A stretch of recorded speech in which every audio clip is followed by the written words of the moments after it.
He peevishly wrote in the margins of the file, "Why hasn't Gandhi died yet?" Now, in any oppression narrative, there are a million and one little stories that usually end up being false or misleading due to a lack of a sense of proportion. So first, let's figure out what time frames we're even talking about here. Here's an animated map of India going from the far past to today.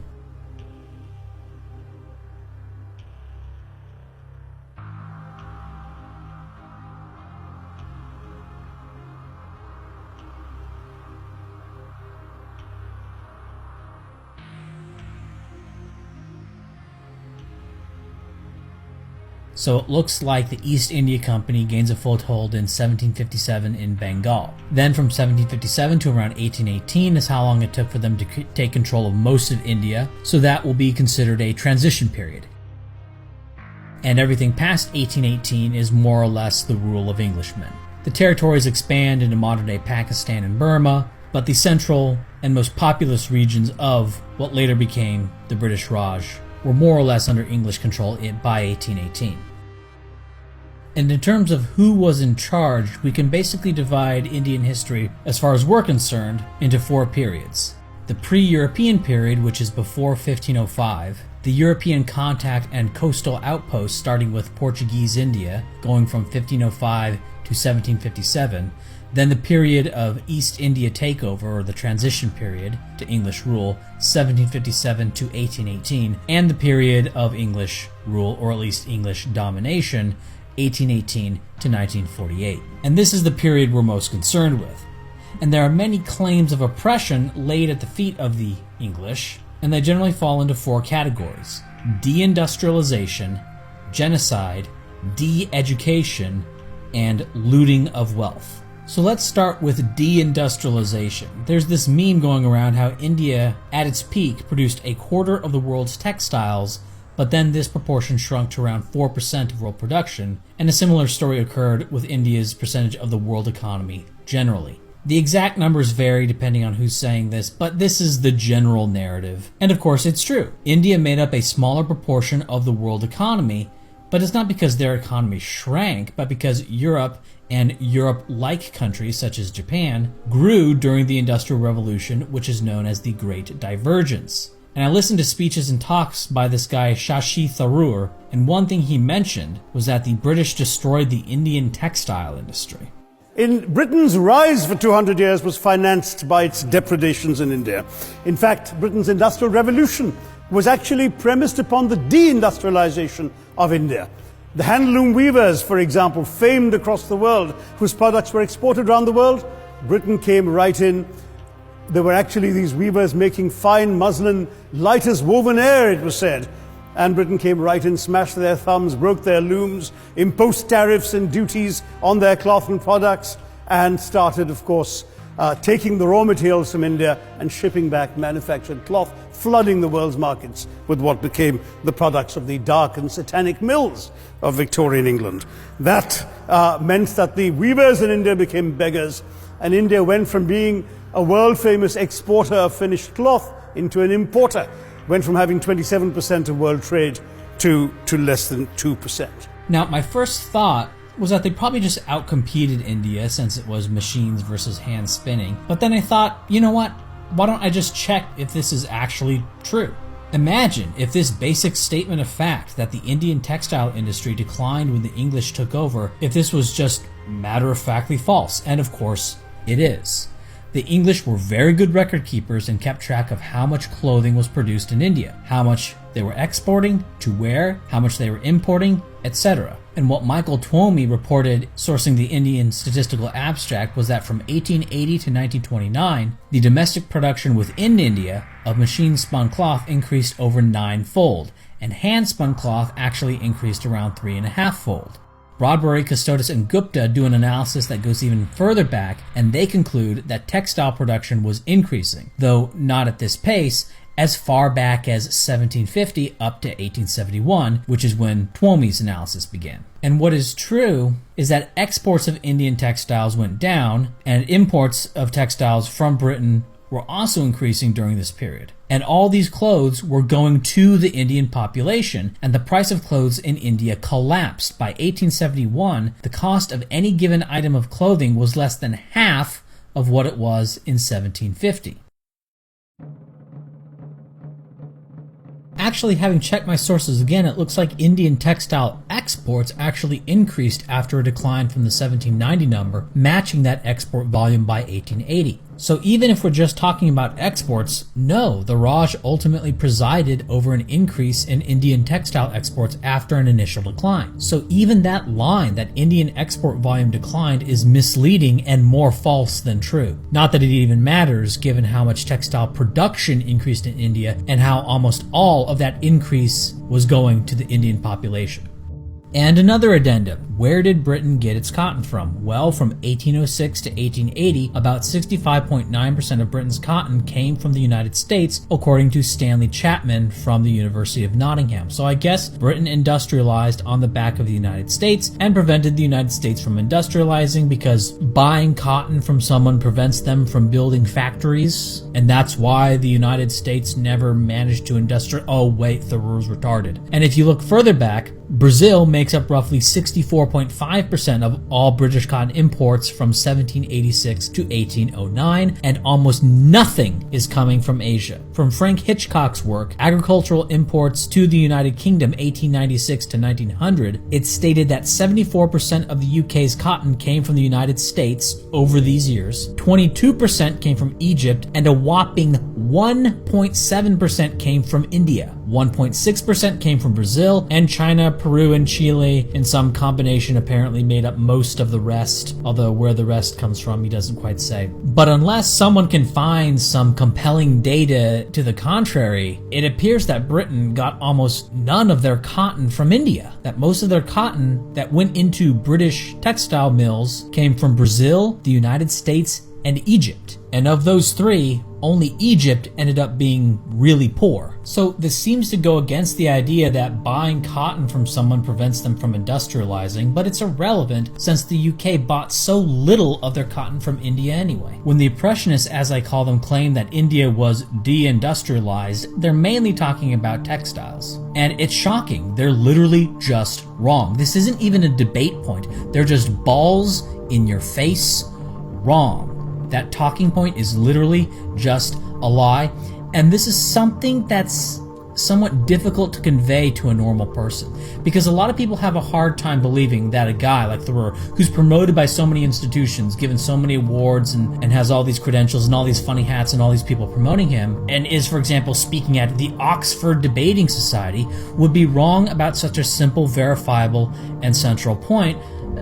But here it is. And I think one problem is that this is a founding myth for India. In fact, it's on their flag that the British prevented Indians from producing textiles. So how do you tell them that not only is this not true, but it's 180 degrees in the opposite direction, that the British rule led to a roughly tenfold increase in textile production within India, and that Gandhi was either a liar or kind of stupid. But then what are we doing here? Are we just doing make-believe? Do you want the British to be the bad guy? Do you have some psychological need for that? It would almost be easier if Thoreau's error was more sophisticated, something that a smart person would make, because I could point out the nuance of that error and it would be more believable that intelligent researchers could make this kind of high IQ error. But no, it's simple, and people like Thoreau should be embarrassed, as should anyone who parroted this talking point without bothering to check out. Another basic indicator of early industrialization is steel production. Less common a talking point is that English prevented steel production in India. And of course, it's literally just the opposite. In 1910, India produced about as much steel as they had for the past 3,000 years. Virtually none. Virtually. I mean, you can probably find some tech priests in the ancient past who stumbled upon steel, but basically it wasn't produced in India. And then it went up to 443 kilotons per year by 1930. By comparison, Italy produced 1,743 kilotons, and Japan produced 1,377 kilotons annually in 1930.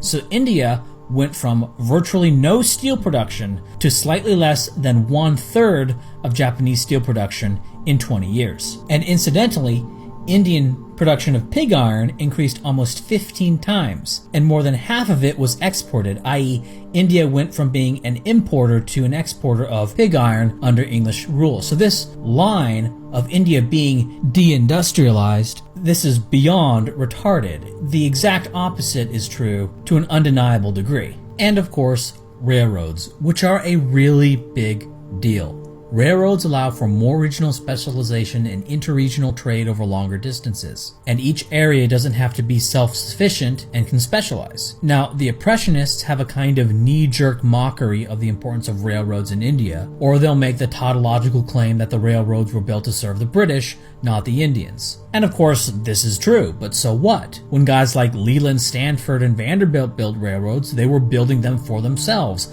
not for the public. They were building them to make money for themselves. But so what? It still did the job of building rail lines in such a way that allowed for specialization between regions in the United States, and it benefited the British to interconnect the Indian economy to allow for regional specialization. For example, the parts of India that produced indigo, the British didn't want them wasting their cropland producing rice, and would have other regions produce more rice so that the British could get the indigo, which they bought with money. Sure, you could point out the railroads built for military purposes in India, but that's true everywhere else. Every European power built some proportion of their railroads based not on what was best for the economy, but for troop transport to strategic area. So no, the railroads that the British built in India were valuable and are valuable. They benefit Indians to this very day, no matter how much you want to knee-jerk dismiss them. Staying with India, between 15 and 29 million Indians died of starvation in British-induced famines. Now, this is really easy to respond to. Just like all other European colonies, the population of India exploded under company rule and Raj rule. In fact, the inflection point of Indian population growth occurred around 1500, i.e., when the Portuguese started setting up coastal forts and trading stations. And from then onward, the population of India continued to grow at an unprecedented rate. In fact, the population grew so fast, even though the Indian economy was expanding at a faster rate than it had ever done in its history, the per capita wages generally fell. This is known as the Malthusian trap, where a population expands to match the growing economy, resulting in per-person living standards never improving, or in fact, perhaps even going down. And India was in this Malthusian trap, which it wouldn't break out of until the 1960s. So if the English were conducting a genocide, well, it was the most incompetent genocide in human history. Worst genocide ever. Lord Bartlesmith, how shall we commence genocide of the Indian continent? Well, Captain Dumblebottom, we shall increase the amount of land under cultivation. We shall increase the proportion of land irrigated. We shall introduce Western medicine as best we can, and we shall increase pig iron production 15 times, produce 1/3 as much steel as Japan, and we shall increase textile production tenfold from what it was in 1750. I mean, it's a joke, really. By the time of Indian independence, they had well over 400 million people. But the claims of genocide really boil down to specific events. The most famous example, of course, was the Great Bengal Famine during the Second World War, when 4 million people died because Winston Churchill deliberately, as a matter of written minuted policy, proceeded to divert essential supplies from civilians in Bengal to sturdy Tommies and Europeans as reserve stockpiles. He said that the starvation of anyway underfed Bengalis mattered much less than that of sturdy Greeks. This is Churchill's actual quote. And when conscience-stricken British officials wrote to him, pointing out that people were dying because of this decision, he peevishly wrote in the margins of the file, "Why hasn't Gandhi died yet?" Okay, Bengal famine. So a neat little story here by Tharoor. Now here's just an excerpt from how Wikipedia describes the causes of the Bengal famine. Quote, "Debate about the causes of the famine covers complex issues in an attempt to assign culpability whether to natural forces, market failure or malfeasance of governmental institutions, war profiteering, or other unscrupulous acts by private businesses. The questionable accuracy of how much the available statistical data is a complicating factor, as is the fact that the debate and their conclusions are both political and politicized. The issue on the degree of the crop shortfall in late 1942 and its impact in 1943 has dominated the historiography of the famine. The issue reflects a larger debate between two perspectives. One emphasizes the importance of food availability decline, FAD, and another as a cause of the famine, and another focuses on the failure of exchange entitlements, FEE. The FAD explanation blames famine on crop failures brought on specifically by crises such as drought, flood, or man-made devastation from war.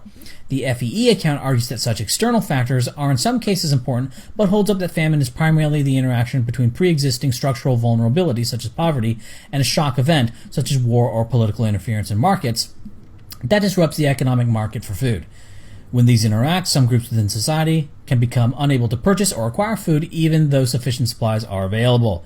Both the FAD and FEE perspectives would agree that Bengal experienced at least some grain shortage in 1943 due to the loss of imports from Burma, because the Japanese had invaded Burma, damage from the cyclone, and brown spot infestation. However, FEE analysis do not consider the shortage the main factor, while FAD-oriented scholars such as Browick, 1986, hold that a sharp drop in food supply was the pivotal determining factor. Togger of 2003 and Padmanabhan, 1973, in particular, argue that the impact of brown spot disease was vastly underestimated, both during the famine and in later analyses. The signs of crop infestations by the fungus are subtle. Given the social and administrative conditions at the time, local officials would very likely have overlooked them. Academic consensus generally follows the FEE account as formulated by A. Sen. I don't know the full name of that man. And A. Sen, 1977-1981A, in describing the Bengal famine of 1943 as an entitlements famine. On this view, the prelude to the famine was generalized wartime inflation, and the problem was exacerbated by prioritized distribution and abortive attempts at price control, but the death blow was devastating leaps in the inflation rate due to heavy speculative buying. This in turn caused a fatal decline in the real wages of landless agricultural workers, transforming what should have been a local shortage into a horrific famine. And it just goes on and on and on like this, and this is probably 1/4 of the discussion section, just the discussion section, just sort of the 1/4 of 1/5 of the Wikipedia article on this topic. Right? The people who actually research the Bengal famine say it's really, really fucking complex. Or we can just go with Mr. Tharoor, the Indian politician, who says, because Winston Churchill deliberately, as a matter of written minuted policy, proceeded to divert essential supplies from civilians in Bengal. Yeah, Churchill bad.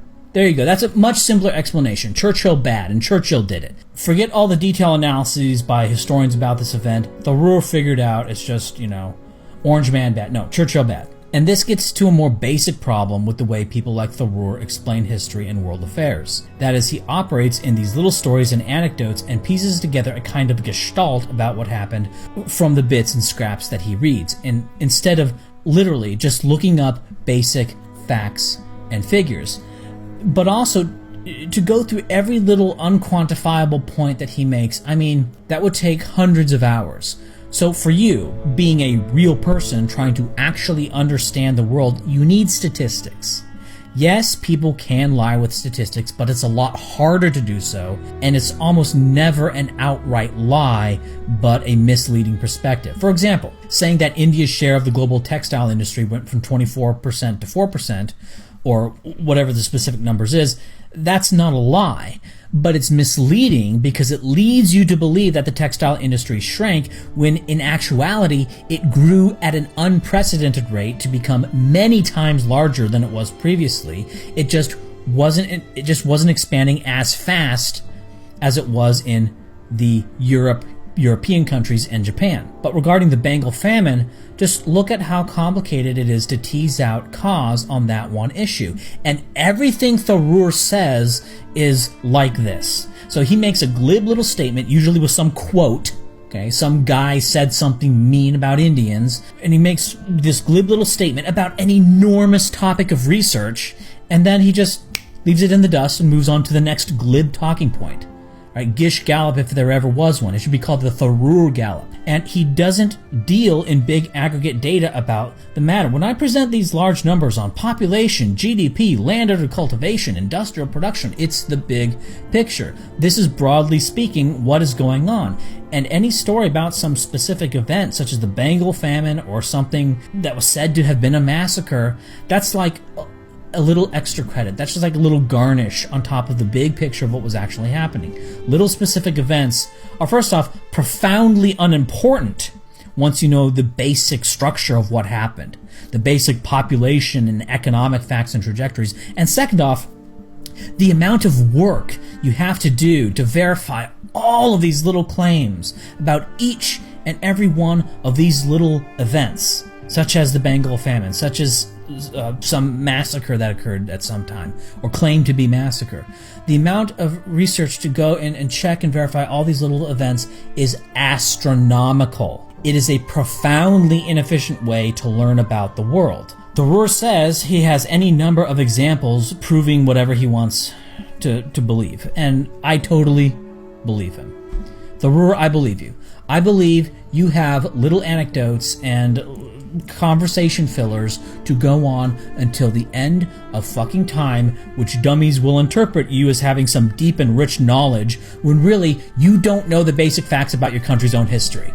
Right? You don't know that textile manufacturing went up under the Raj. And worse yet, you do, or you're just lying. I don't know which is worse.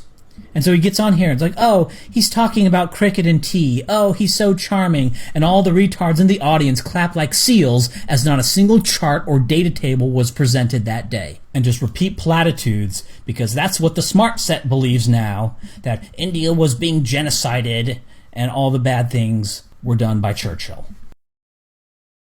Another statement that the Impressionists will make is that the English didn't educate the Indian population much, and to the extent they did, well, I'll let Thoreau present the basic argument here. You take language, for example. The British had no intention of imparting education to the masses of Indians and made it very clear they weren't going to spend the money doing that. And indeed, as late as 1930, the American historian Will Durant observed that the entire budget of the British for education in India, from the nursery level to the highest university levels, amounted to less than half the high school budget of the state of New York. And that was for the entire country of India, with, at that point, 10 times as many people as the state of New York.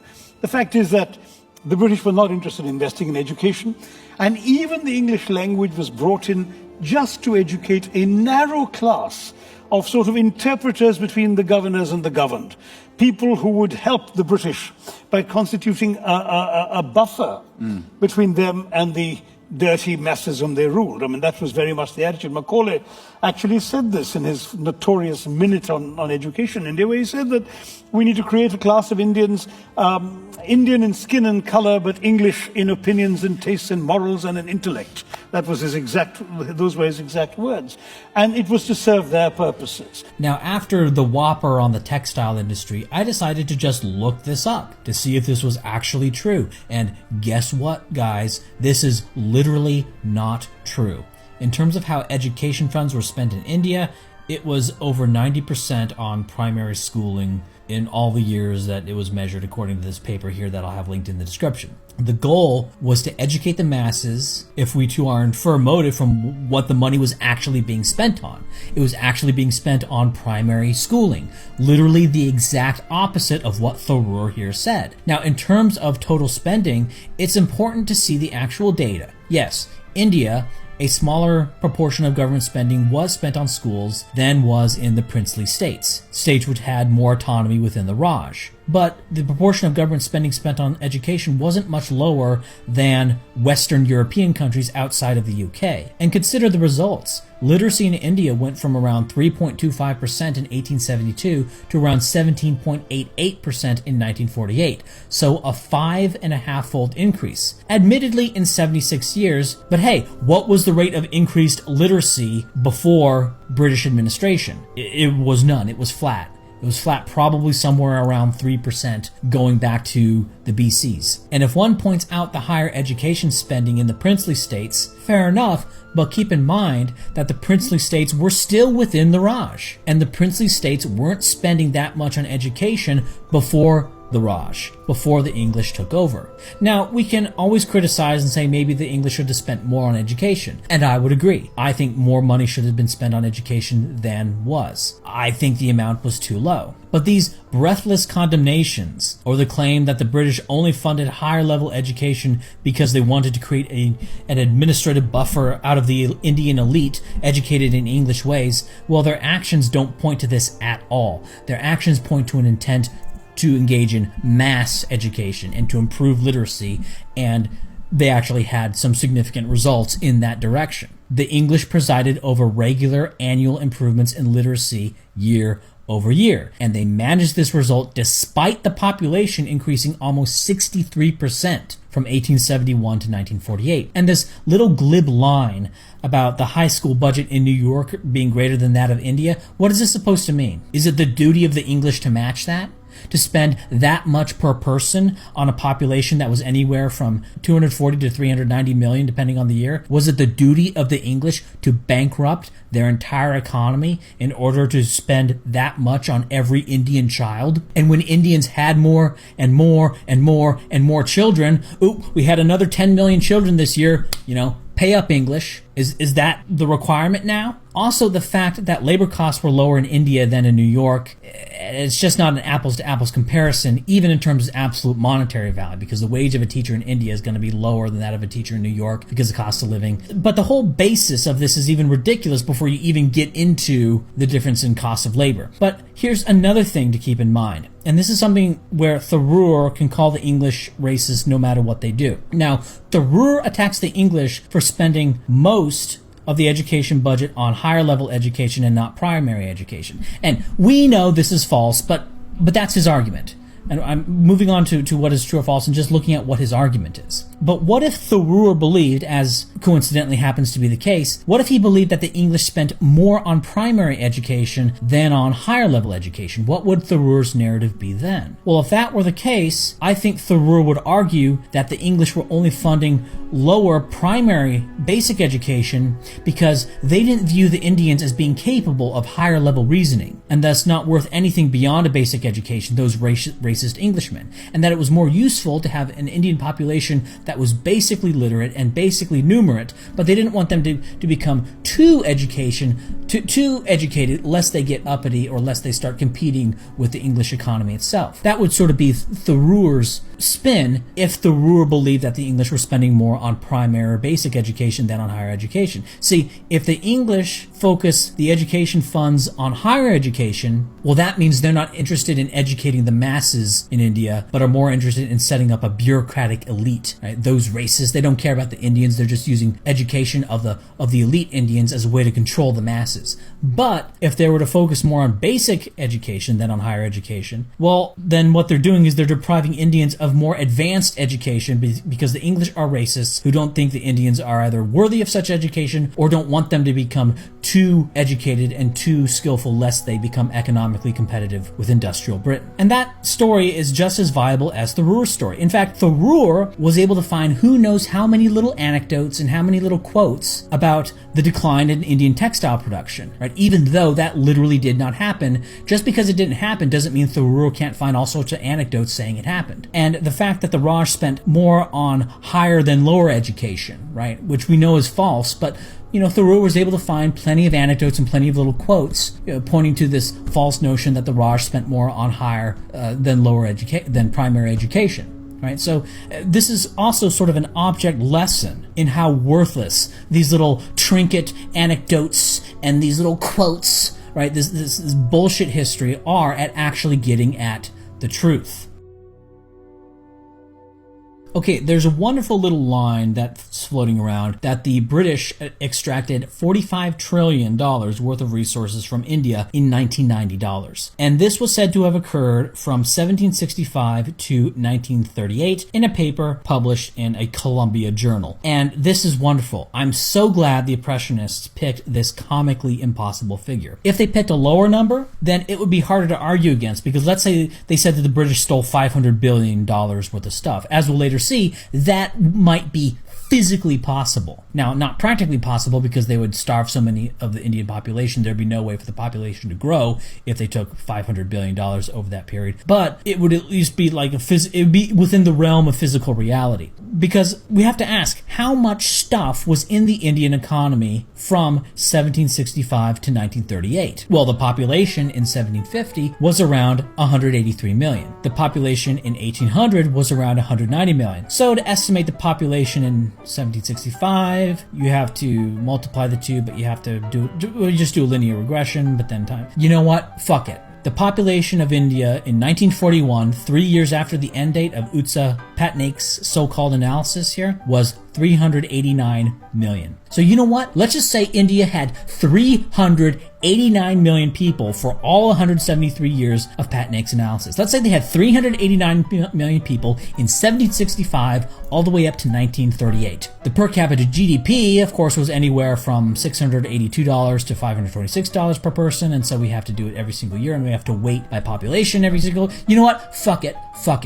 Let's give them $700 per person, right? Let's just, that's higher than any number, any value on this table, but let's just $700 per person, 389 million people a year. And let's say that the British were in charge of the whole continent in all of those years, that there was no transition period, that on the year 1765, they were in charge of the whole thing, from Burma to the borders of Afghanistan. These are wildly high numbers, but even using these ridiculous numbers, you get India having an economy of 272.3 billion each year. Multiply this by 173, and the economic production of India using these ridiculous overestimates of their economy would have been 47.11 trillion. So, the British took 45 trillion, or 95.7% of the Indian economy, leaving the Indians to manage with the remaining 4.3% of what they produced. This is a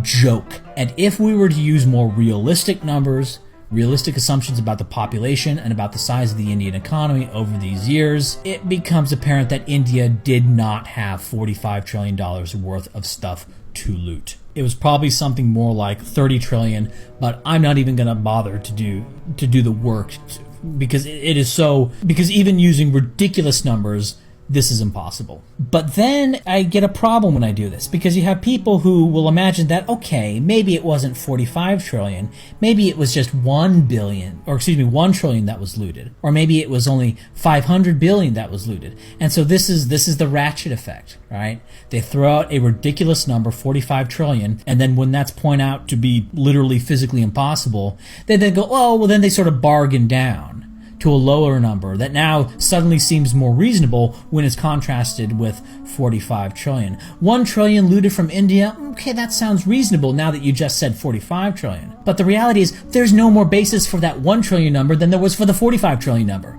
It just seems reasonable by comparison. It's a psychological trick. But the reality is that the British Empire as a whole didn't appear to confer any, at least noticeable, economic benefit to Britain. And something I did some time ago was what I called the colonization index, showing how many colonial subjects a European empire had relative to its home population, and then comparing that to its later economic success in 1970 and in 2013. And since I was dealing with colonialism as a whole, this has later years because I'm talking a lot about Africa and the decolonization of Indonesia, and so I needed to use a later year when it was sort of all wrapped up. India went sort of early in 1948. And what this shows is that countries with big empires in 1940 were no better off than European countries without empires by 1970. In fact, they're a little bit worse off. They're a little bit low in the stack here. And if we compare the United Kingdom to its neighbors in Europe, we see that from 1820 to 1913, the height of the British Empire, was also precisely the time frame in which Britain began falling back into the rest of the pack of Western Europe. Not behind Western Europe, but sort of falling back into the ranks of Western Europe. It was no longer exceptional. So if Britain is getting trillions and trillions of loot from India, well, it doesn't appear to be doing them a whole lot of good. In fact, after 1948, when India was released, the growth of the British economy accelerated. And that should give you pause, because wait a minute, if the British economy was built on the back of India and all the loot they were getting from India, shouldn't the British economy have faced a severe downturn following India's independence? And yet, just the opposite. It's as if a ball and chain had been released from Britain. Ooh, ain't that a deep cut? In fact, I could use this data to say something that many, many people throughout history have said. Empire is folly, and that the British Empire was far from being some great benefit to Britain, but was in fact a financial drain. I mean, you certainly don't look at this little graph here and go, oh, Britain really benefited from controlling India. That's not the narrative that pops out at you. As Britain is securing control over India, they're starting to economically fall back into the pack of Western Europe. Now, on balance of trade, Thoreau says some stuff that is incredibly misleading, but also technically false. Using UN trade statistics, we can look at the United Kingdom and the Raj's balance of trade in 1900. In 1900, under the Raj, which is modern-day India, Pakistan, Bangladesh, Burma, and Sri Lanka, exported 374 million and imported 260 million, giving them a balance of trade of plus 114 million in 1960 dollars. The United Kingdom in 1900 exported 1,417 million and imported 2,290 million in 1960 dollars, giving them a balance of trade of negative 873 million. So that is the context in which to look at what Thoreau has a bug up his butt about, which is this. The trade specifically between the Raj and the UK was 155 million in exports from the UK to the Raj and 118 million in exports from the Raj to the UK, resulting in a trade balance of plus 37 million for the UK and minus 37 million for the Raj. And this is supposed to be an impoverishing trade deficit for India. What's actually happening is that Thoreau and people like Thoreau don't really know what a trade deficit is and don't hardly know anything about global trade in the 1800s and are just looking for some way to make the British into a scapegoat. On top of this, the line that India was the UK's largest export market in 1900 is probably false. It was probably Germany. First off, the Raj bought 10.9.4% of the UK's export. Western Europe bought 35.36%. I did some math using Madison's GDP estimates, and based on a simple linear regression, Germany was 33.85% of continental Western Europe's GDP. And assuming Germany's share of UK goods they bought was the same as their proportion of the Western European economy, they would have bought 11.97% of the United Kingdom's exports in 1900, making Germany, not India, the UK's largest export market in 1900. Of course, we're assuming that Germany's buying British goods in proportion to the size of their economy, and if that assumption is wrong, Germany's proportion could actually be larger than this or smaller than this if they're buying more or less than the relative size of their economy. But whether it was actually Germany or India that was the UK's largest export market misses the point. The Raj was not being impoverished by a negative balance of trade. And if anyone was anyone's cash cow, the UK was the world's cash cow. Of course, as we've seen previously, the Raj was not impoverished by Britain at all, so this trade imbalance idea is an explanation for something that didn't even happen. As a percentage of GDP, British exports to India constituted a whopping 0.37% of the British economy. And as a grand finale, all of this assumes trade imbalances even matter. Look, in 1900, the UK was running a trade deficit of 2.06% of their GDP, and India was running a 0.27% trade surplus. Yet from 1900 to 1913, the UK went from being 102% the size of India's economy to being 110% the size of India's economy, despite running massive trade deficits. So the very premise of Thoreau's whole argument here is dubious. Just as an aside, one of the claims that some great wealth was looted from India is based on a belief that India was as wealthy as England on a per capita basis before, Europeans ravaged the continent. Now, the main problem with this idea is that in the 1500s, Portugal, forget Britain, Portugal, like this little country, was able to not conquer India fair enough, but they were able to win a few military victories and establish coastal strongholds. And this was in the 1500s, long before the Industrial Revolution and the Great Divergence, where Europe really shot past the rest of the world economically. Now, I know money and wealth doesn't 100% translate into military proficiency, but the fact that Portugal, while having to sail halfway around the world, could kind of bust up and push around a country with probably something around 20 times the population, despite the logistical disadvantages that Portugal had in sailing halfway around the world to do this, and to do so for hundreds of years, makes the idea that the Mughals, just weren't interested in military proficiency seem like a retarded explanation for that. Oh, the Mughals allowed the Portuguese to have these coastal forts and strongholds because the Mughals just didn't care about it, or they didn't care about losing battles to the Portuguese. Come on. Now, for Tharur, this isn't some neutral academic exercise. His career is centered around playing to the Indian oppression narrative. If he were to recognize that his basic narrative was false, that would be to admit his life's work was based on a lie. So under no circumstances can he ever admit this or ever concede his core narrative on this. And this isn't some banal falsehood. This is the bread and butter of ultranationalist narratives that lead to future atrocities. It is hate speech in the truest sense, and it is the first step on a road to something very bad. Classic example of this, of course, is Hitler claiming falsely that Germany was put upon by the Versailles Treaty, or the Japanese claiming falsely that the Western powers were colluding to prevent them from having an empire like Britain did. Of course, the Japanese weren't aware of the fact that these empires didn't actually make Britain or France wealthy, but they considered it oppression that they, as Japan, was denied having an empire of a similar scale of Britain. Or in South Africa, how the Zulus twisted the desire of the whites wanting to live in their own white-only spaces, just like every ethnic group wants to have, and whites wanting to live this way in land in which whites occupied before the Zulus actually migrated from the north. They twisted this into some mythology that they, the Zulus, were actually being oppressed by the whites, which they then use to this day to justify laws prohibiting whites from owning businesses or simply stealing farms from white families, and these land reform policies which have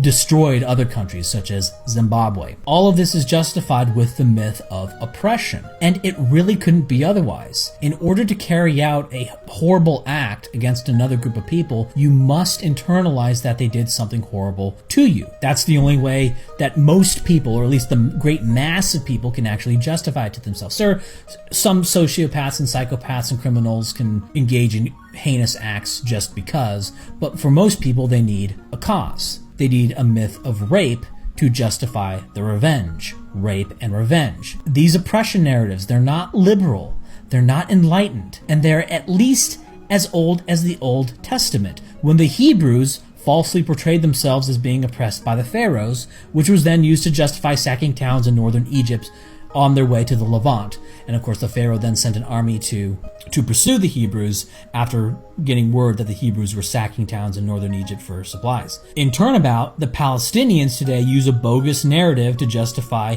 their attacks on the Israelis. The myth that their land was stolen by the Israelis, when I don't want to go into that here, but it really wasn't. And of course, throughout Europe, there are numerous examples of this. The Poles, for example, seizing land from Germany and from Germans and Russian minorities, as the Germans and Russians had supposedly prior been oppressing Poland, even though Poland owed its very existence to Germany as a result of Germany creating the Kingdom of Poland during World War I. And of course, the Balkans are full, a whole bunch of small rape and revenge narratives too numerous to count. So when so-called liberals and so-called leftists feed into these lies about European colonial oppression, what you're doing is you're providing cover and legitimacy for ultranationalist movements, not the kind of healthy group identification sort of thing, but a real sort of rape and revenge, we deserve reparations. That's what reparations is. It's the rape and revenge narrative. It's nationalism, and it's an aggressive form of ultranationalism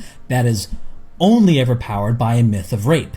Now, I'm doing the opposite. I'm trying to diffuse these conflicts. And in order to diffuse these conflicts, I'm trying to say, no, you weren't raped. That's what you have to do. In order to diffuse the cause of ultranationalist atrocious wars, you have to debunk the myth of rape. But when I do this, we're then left with a very uncomfortable question for the Indians in this instance, which is they ask, well, if you didn't rape me, why am I poor?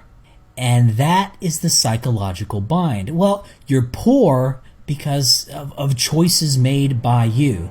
And the effects of the European empires were anything from neutral to slightly positive. And that's a very hard pill to swallow. So they'll cling to these anecdotes. They'll cling to some simplistic interpretation of the Bengal famine. They'll blow into puritanical proportion this or that massacre of a rebellion. It's a very hard pill to swallow to tell the Indians that they are and always were the ones most responsible for their own situation, that they are the chief culprit. It is much easier psychologically to find a scapegoat, and who other than the British themselves to serve the role as this scapegoat. They're certainly a very salient entity in Indian history. They're somewhat foreign. They are perfect. They're perfectly positioned to serve the role as the scapegoat. And when you step back for a second, what other than this could Tharoor possibly be doing? We know that rape and revenge narratives and scapegoats are ubiquitous throughout history. We know that Tharoor gets basic facts about industrial and education policy wrong in his little smear screeds. He's an Indian nationalist,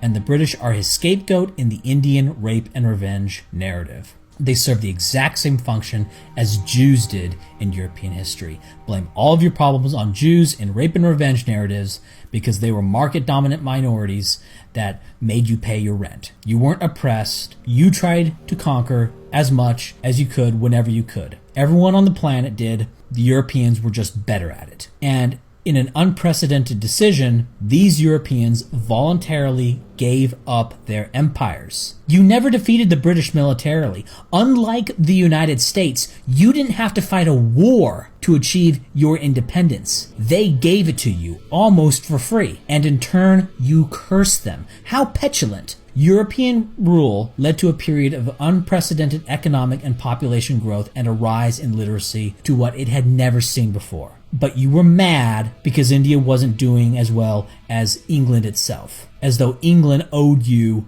what? Parity with itself? And so you cooked up these myths that England oppressed you, and now there's this dangerous far-right, ultra-nationalist rape and revenge narrative that people like Tharoor are pushing, and it remains to be seen how it will play out. But let's be clear.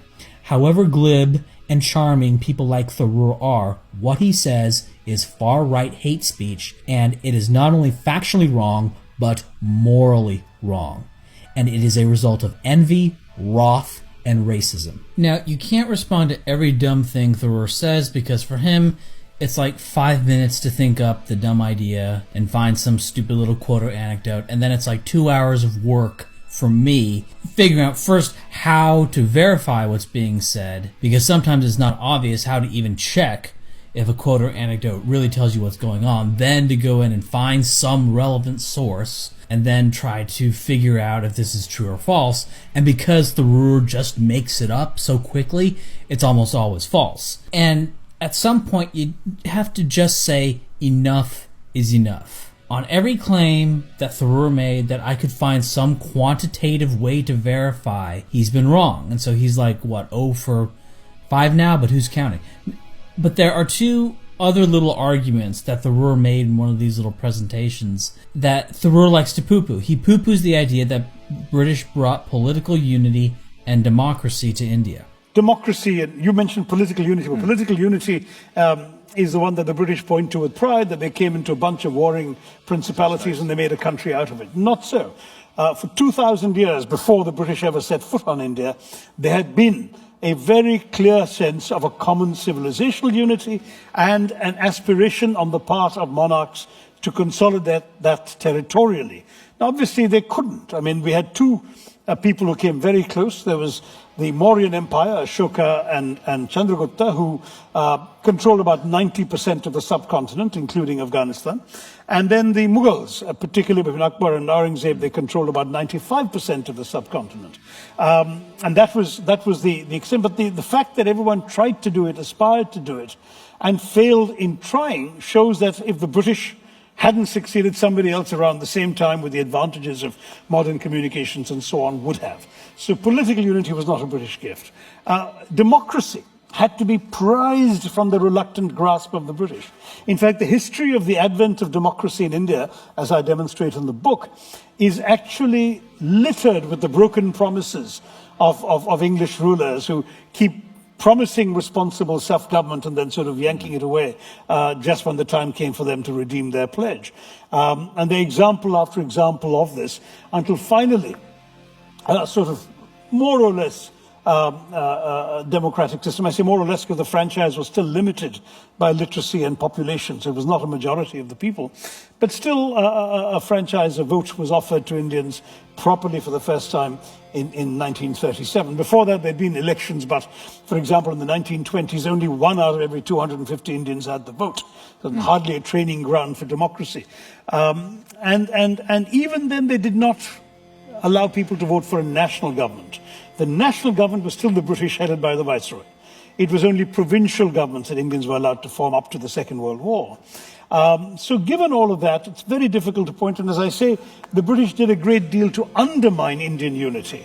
When the Indian National Congress was established in 1885 by well-meaning Scotsmen with various Indian supporters, it was truly a body the British could have easily co-opted. It was a bunch of largely Anglophile lawyers who wrote decorous petitions and held very civilized meetings in which they asked the English to give them the rights of Englishmen. But the British saw even this as a threat. So far from welcoming it as a first step towards responsible self-government for Indians, what the British did instead was try and undermine the Congress to the extent of helping encourage the setting up of a rival body 20 years later, the Muslim League, which was set up explicitly on sectarian lines, with the British prodding them to say, look, these people will only represent the interests of the Hindu majority. Now, you look at their first 20 presidents, and they're Christians, Muslims, Parsis, as well as Hindus. And there's even an Irish woman, an Irish Catholic, Annie Besant of the Theosophist movement. So it was a very open, very inclusive body, but the British had no intention of cooperating with it, had no intention of taking it seriously. And these are not retrospective judgments. I've quoted, for example, a Sunday Times journalist from London who traveled in India in 1907, 1908, Henry Nevinson, who attended meetings of the Congress, met British officialdom, and recorded his horror at the way in which the British were denying fair due process and fair rights to Indians. Now, just for the record, I don't believe in either political unity or democracy as some general good. Thoreau says Britain didn't give India democracy because the British suppressed democratic movements while they were in India. Okay, what was the state of Indian democracy before the British arrived? It was non-existent. This is stupid. Democracy exists because of the West, and first and foremost because of the influence of the United Kingdom in the world. Japan became somewhat democratic due to their contact and mimicry of the United States and the United Kingdom. Before that, there was nothing democratic in Japan. Same with India. There were no native democratic movements in India before contact with the Europeans, particularly Britain. All democracy in India is mimicry of the West. I'm sure they try to gussy it up or make it appear authentically Indian by making maybe some strained analogy to some Vedic council 1,000 years ago or something, but everyone knows they're aping the West. And the timeline of when India adopted democratic institutions, that's the smoking gun, that they're doing it because of mass contact with the West, particularly Britain. The fact that the British suppressed democratic movements in India to maintain their rule, that's irrelevant to the fact that it was Western, particularly British influence on India in the first place that created those democratic movements. That said, who knows if that's really even an accurate tale, that the British suppressed democratic movements within India. I mean, maybe that's just another one of these stories that people believe. Right along there with the British destroyed the Indian textile industry. Again, I don't even think democracy is a good thing, but to say India would have become democratic anyway, when it hadn't in its past 2,000-year history and only became democratic after extended contact with the UK, it's like putting your hand on a hot stove and then your hand gets hot and then say, oh, well, my hand would have gotten hot anyway. Now, as for political unity, well, this is really easy. While the British were talking about releasing India, there were discussions about what India really meant, kind of like arguments about what the Ukraine really meant following the breakup of the Soviet Union. And long before 1948, Muslims were agitating for their own state.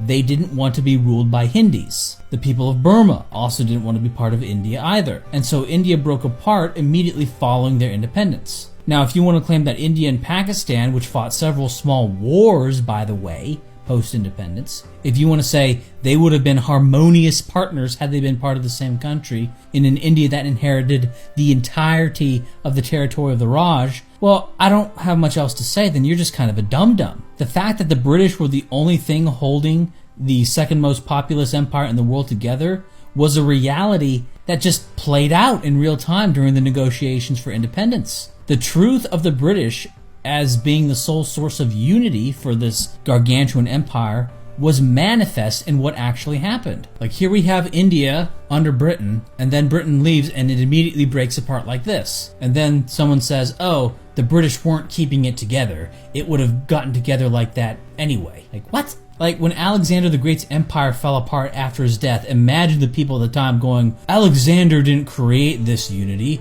The world was heading in that direction anyway. And then he dies, and then his empire breaks apart. What are you talking about? No, Alexander was what was keeping that unified. The British were what was keeping that unified. Now, even this tale that India was heading towards unification anyway, was it?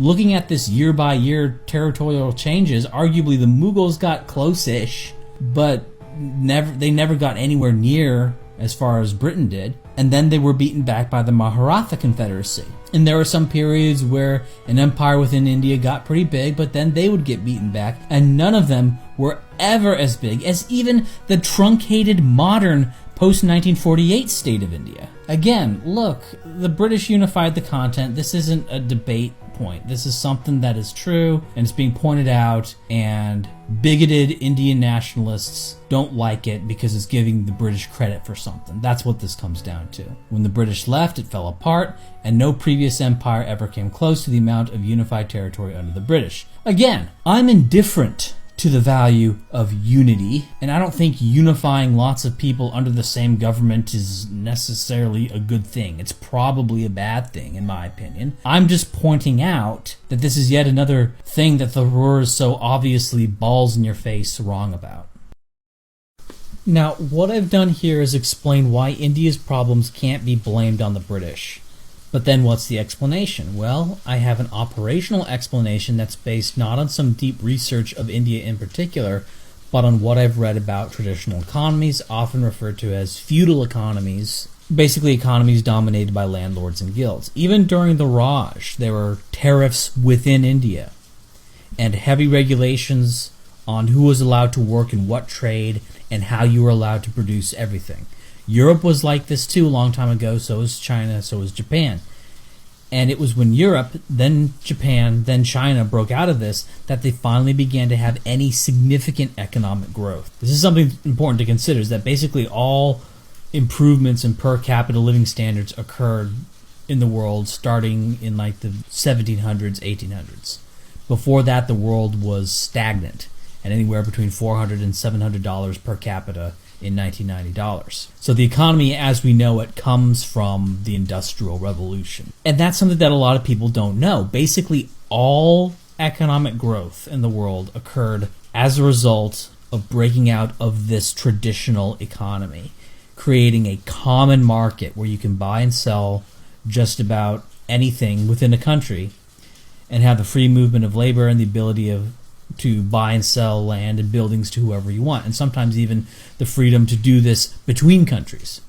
For people today, this is just second nature. This is obviously how things are and how things should be to people in the world today. But it's not a given. These things, the ability to work in whatever trade you want, to buy and sell to whoever you want, and have the ability to set your own prices. Now, whether you'll be able to sell those prices is a different question.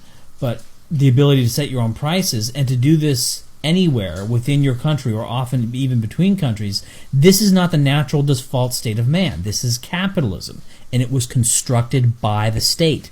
The idea of a market common to the whole of England, where you're not limited in buying and selling, within your county or within your district or whatever, and where you would only have access to exotic foreign goods at the occasional fairs, like the exotic foreign goods, like something made in Spain, ooh la la, and you can get those once a year at the local fair or whatever. Today we think of a market as an abstract thing, but back then a market was a physical location where you were legally allowed to buy and sell certain goods, and only licensed shoemakers could sell shoes. Only licensed coopers could make barrels. Only licensed wagoners could make wagon wheels, etc., etc. And the prices they could sell at were very much restricted. And if you think this sounds stupid, well, what would happen if you asked a 12-year-old how to, make a town? Say a 12-year-old's king of the town, how does he make a town? Well, the 12-year-old would say something like, well, we need to have a guy who bakes bread. Jimmy's good at baking bread. Okay, Jimmy's the bread maker. And Tom's good at making shoes. Tom will make the shoes. And Sarah's good at sewing, so she'll make clothes, or she'll be one of the people that makes clothes. Clothes is a bit more involved, so we'll have a few people make clothes. And they'll be the clothes maker. So we got the bread maker, the shoe maker, the clothes maker. Oh, it's all set up. Oh, and why don't we have some rules about how Tom makes the shoes? Because we want nice shoes, right? We want to have them made in a certain way that are nice. So let's make rules saying that you have to make shoes in a certain way. Also, no price gouging. We need to limit the prices at which Tom can sell shoes at. Oh, and nobody can come in and just start making shoes and undercut Tom, right? Because Tom needs his job, he needs stability, and we want to create work stability. We don't want people randomly, changing professions and becoming poor or whatever. So if you want to make shoes, you need to talk to the town or talk to the 12-year-old and then decide. And so what you find is that this traditional economy, every element, when we talk about it sort of at first glance, it seems kind of stupid, but when you actually break it down and you think about it in terms of the way humans socially interacting with each other, it's actually very intuitive, and it seems almost inevitable that this is how humans are going to organize. They're going to have certain specific people with certain specific jobs, and those are the jobs that they do, and it's going to be guaranteed. And they're going to be protected from competition, but also everyone else is going to be protected from price gouging. But the end result of this, though, is that there's not a whole lot of freedom, right? So you can see how it's very intuitive, but by golly, can you also not see how it can be rather limiting and result in technological and economic stagnation, like perhaps thousands of years of technological and economic stagnation. The idea of a common market came when some people in England and the Netherlands thought to create law regarding the buying and selling of goods for the whole of the country and the free movement of professions, breaking down this intuitive traditional economy.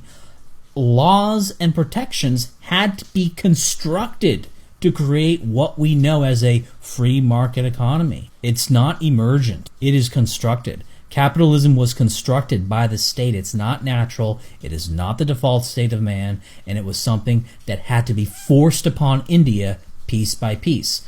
India was still in this mode of the traditional economy, sometimes simplistically called feudalism to some degree, even in the 1940s, and the British gave the Indians more autonomy than they did their other colonial possessions. And what this did is it allowed for these backward practices to persist in India that were being phased out in other parts of the empire. I know Thoreau loves to shit on Churchill, but another reason for the Bengal famine being as bad as it was is that some provinces of India had export limits on how much grain they could sell to other provinces, and an export duty on grain being sold to other provinces within the Raj itself. If you wanted to sell grain to Bengal, you had to pay an export duty. India at this time did not have a fully fledged common market, or what we would call a market economy. They had bits and pieces, and it's complicated to define where and when parts of the Raj adopted more of what I guess you would call capitalist institution. And it was when Europe and Japan broke free of their traditional landlord and guild and controlled market system that they became what they are. And when you think about why and when Europe had its massive economic development, then it becomes stupidly obvious why and when India would start to have the massive economic development it has had recently. It doesn't have anything to do with trade deficits or how much English cloth you're importing.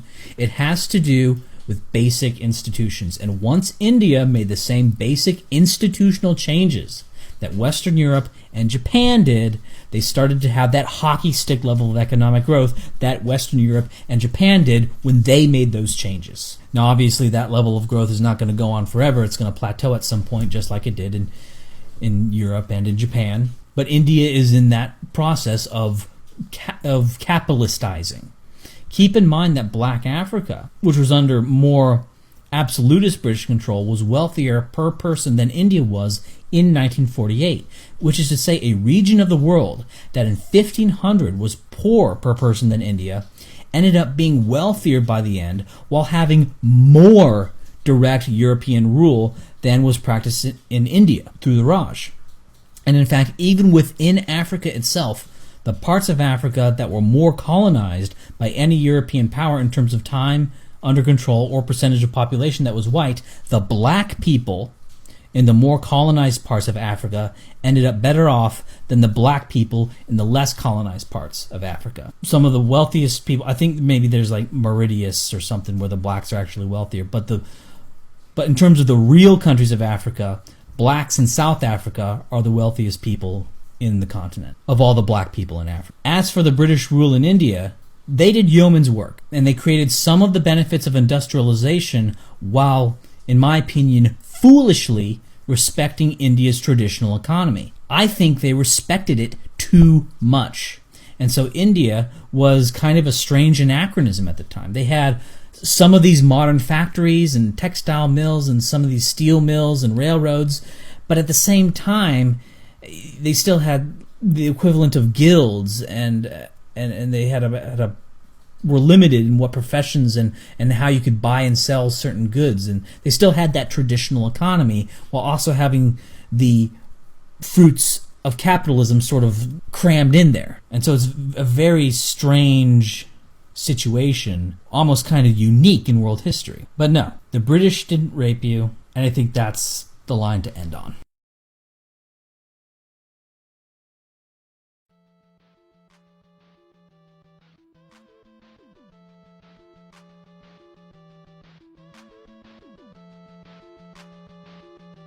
Wow, that was a long one, and after an over 2-month hiatus. So, am I back? Well, I'll tell you I'm back, but that's what I said last time, so time will tell. Video ideas coming up are a thorough going over of the glorified Just So story known as Guns, Germs, and Steel, biological Leninism, and a response to Taleb, and also, to my surprise, to JFJRP on the validity of IQ. Now, I don't take donations. However, I recommend donating to a guy, Cool Tapes, who runs a Patreon where he posts really cool pictures that are posted at roughly the same frequency as I post videos. And you can also donate to him via PayPal, which I don't use. Those links are in the description. There is also a Discord server being run. Link in the description. It will be useful for collecting studies and working on a race and IQ project. Remember, Discord servers are basically forums. They are public spaces. Everything you say is viewable by everyone, even your DMs. Do not use Discord to do private stuff. Don't fall for the illusion of privacy. You don't have any of it. But beyond that, this is the end of the video.